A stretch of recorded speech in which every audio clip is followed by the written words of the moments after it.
Hi there. Today we are making pakoras, quite specifically zucchini pakoras. And you can do this dish with any vegetables you have around. I've made great cabbage ones and all sorts of other vegetables. The reason I'm doing zucchini is because zucchini, we think, is a little trickier because it has so much moisture.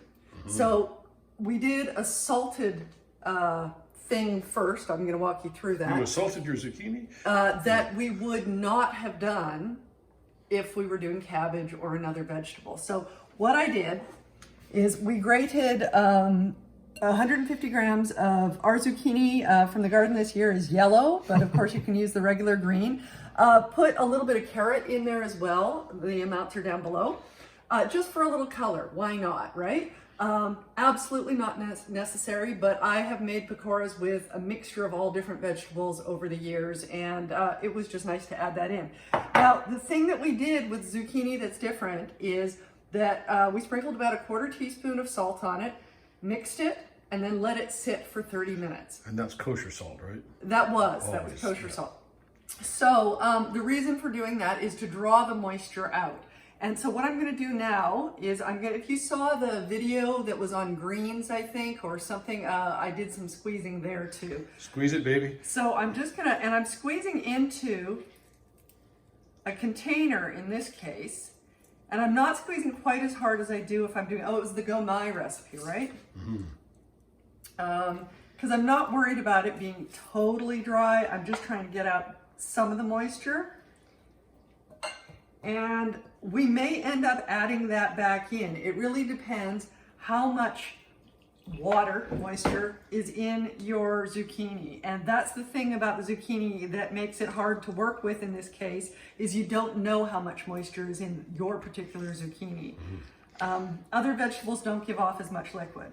Boy, do we have zucchini this year. Oh yes, we have a great glut, which is why we're doing a zucchini recipe. I actually have several zucchini recipes that I was thinking of doing. I don't know if we'll get to them all.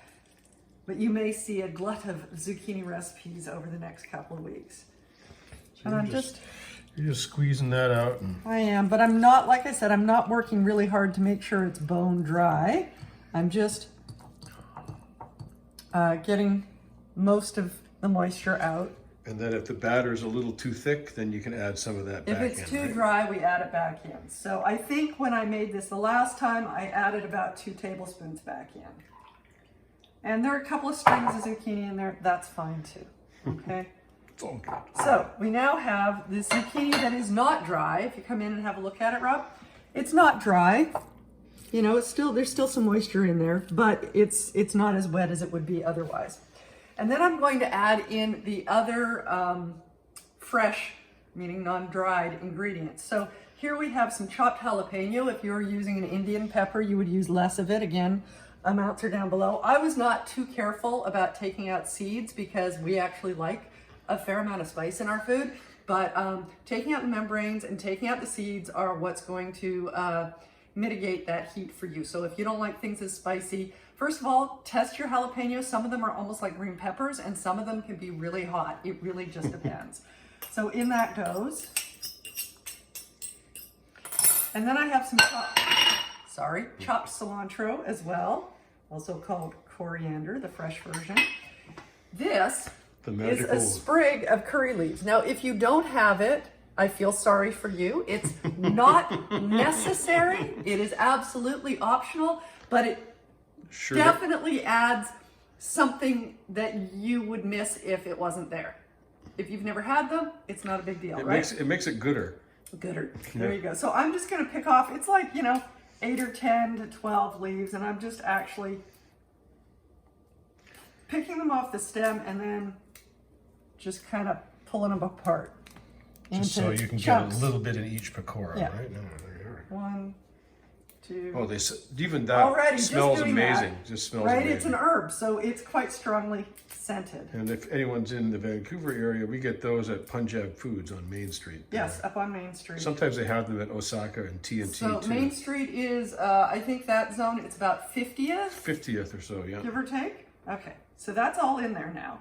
And I'm just going to give that a stir with my fork. So all of the fresh ingredients, look at the beautiful color. Of course, once it's fried, it's not going to have that. Onions don't go in yet? Oh yeah, sorry, thanks.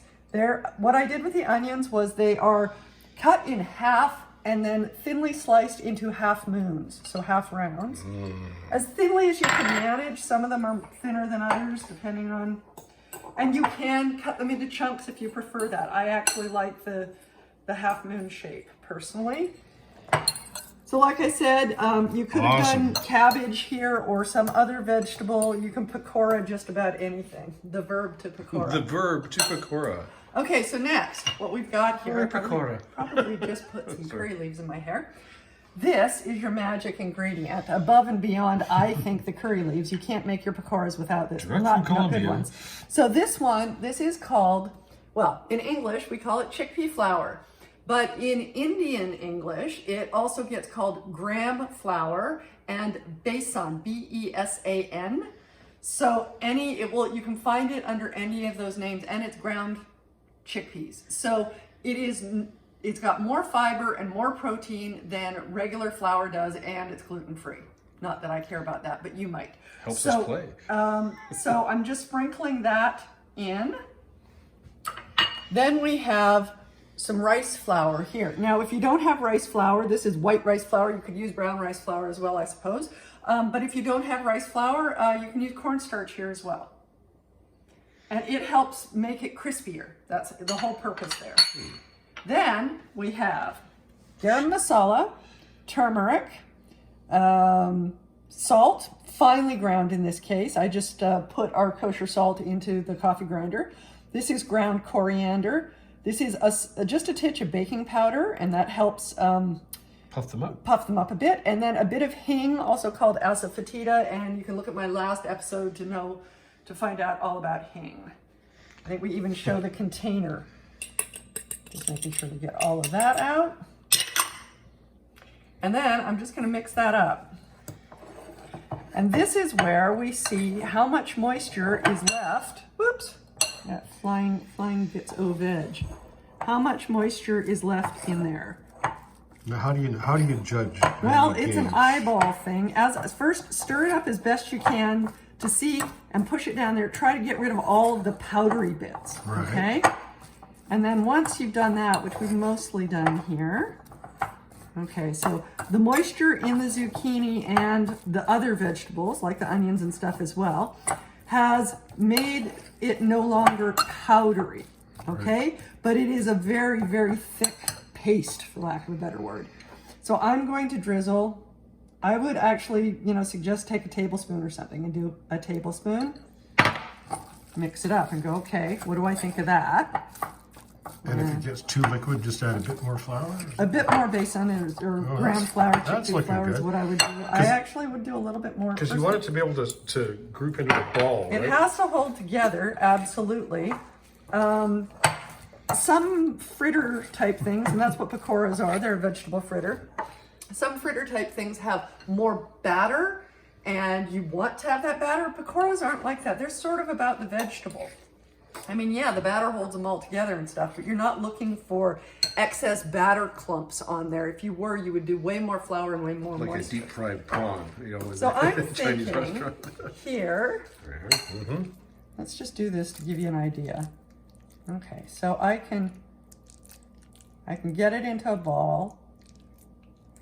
I can flatten it. And it stays together. It stays together, but it's on the edge, right? So I don't want to add any more moisture here. So you see that we took all of that out, right? Almost a quarter cup, maybe 3 tablespoons or so. You can pull out if you have a little bit of extra zucchini in there or carrot, which I do.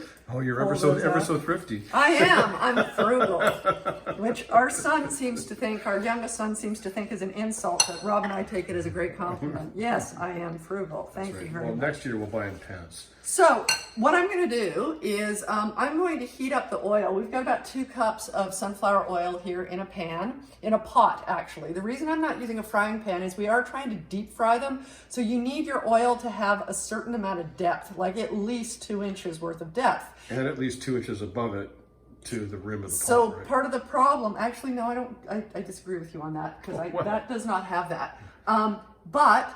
So if you want to do that in a frying pan, first of all, do you have the depth to do a deep fry in a frying pan? Probably not.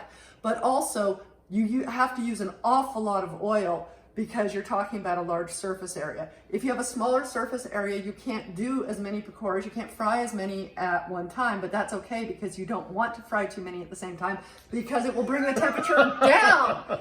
So a smaller pot that's deeper uses less oil is where I'm going with that. So we're gonna heat that up to 350 degrees Fahrenheit, and which is somewhere in the neighborhood of like 175, I think, Celsius. And I'm gonna do it with a handy dandy thermometer that we have. You can do it by dropping a bit of something in and see how it sizzles, but I like my thermometer. So we'll come back when it's ready to go and we'll show you how to fry them. So we're back, and it only took a few minutes to get the temperature up to about 350 degrees. And what I'm gonna do, we do have a handy dandy scoop, but I'm not gonna use it because when we last made these, we discovered that if you do them round out of the scoop, while it's really nice to have that consistency, they need to be flattened a bit. So you could still use the scoop and then flatten them like a pancake. Like latkes almost. Yeah, and then I'm gonna put it in. Now be careful with the oil there. It's really, really hot. You don't wanna add more than 2 in at a time. First of all, there's no room to add more than 2, but also, you don't want the temperature to come down too much. They don't take very much time. So I'm going to keep a close eye on them. You can see they're already browning. Mm-hmm. Now I wanted to mention about the oil. We don't do a lot of deep frying. Which is why I can't tell exactly when it's ready to go, and I use the thermometer to tell me so. By the way, handy dandy, not expensive, really useful. Not that brand in particular. You can get them all over, including online. I believe I got that one online. But because we don't fry very often, I don't have a feel for what 350 degrees looks like with the oil, and there are all sorts of tricks that you can find online. None of them have worked particularly well for me. So for me, I use a thermometer. I'm just gonna flip these over because you can see they're darker now. You see a look at that? So I just gave them a flip over. Flip it good. And what I wanted to say about the oil is, also because we don't do a lot of frying, when you've finished here, in case you don't know this, if you're a fryer, you're gonna laugh at me at this, but in case you don't know this, when you're finished, let the oil cool down, strain it, and put it in a jar and use it the next time. You can use it many times before it gets too dark or too smelly or goes off on you. And you can tell that by the smell. Okay, I'm looking at that going, I think that's good.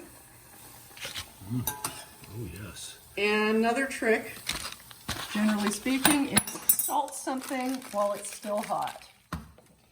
Okay, I'm gonna turn this down a touch because I have a feeling it's gotten a little hotter. And I'm gonna use the scoop here, but then put it into my hand anyway.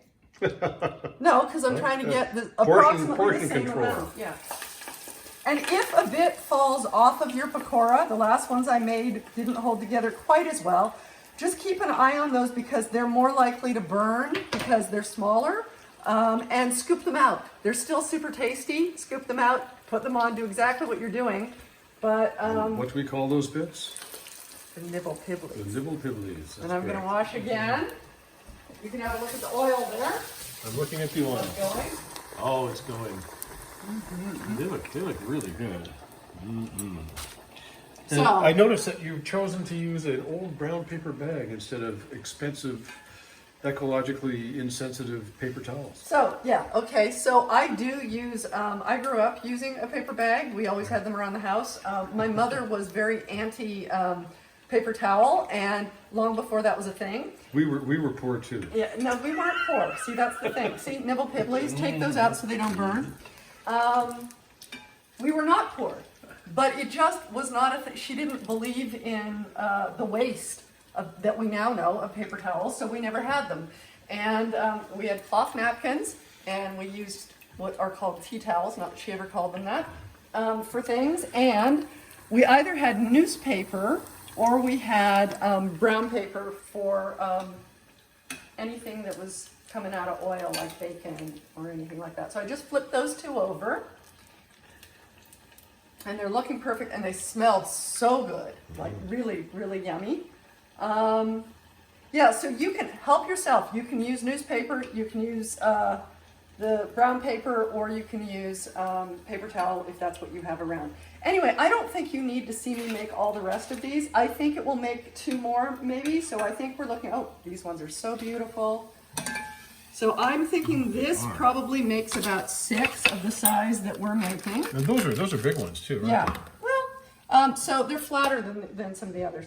So those are your pakoras, and you already have a video for the tamarind chutney or sauce or dip, whatever you want to call it. Which is the best dip for these things. That is really good for these. I mean, they're lovely on their own. Like I said, you can sub in vegetables, and I'll give you some ideas down below. So I hope you make pakoras and that you enjoy them.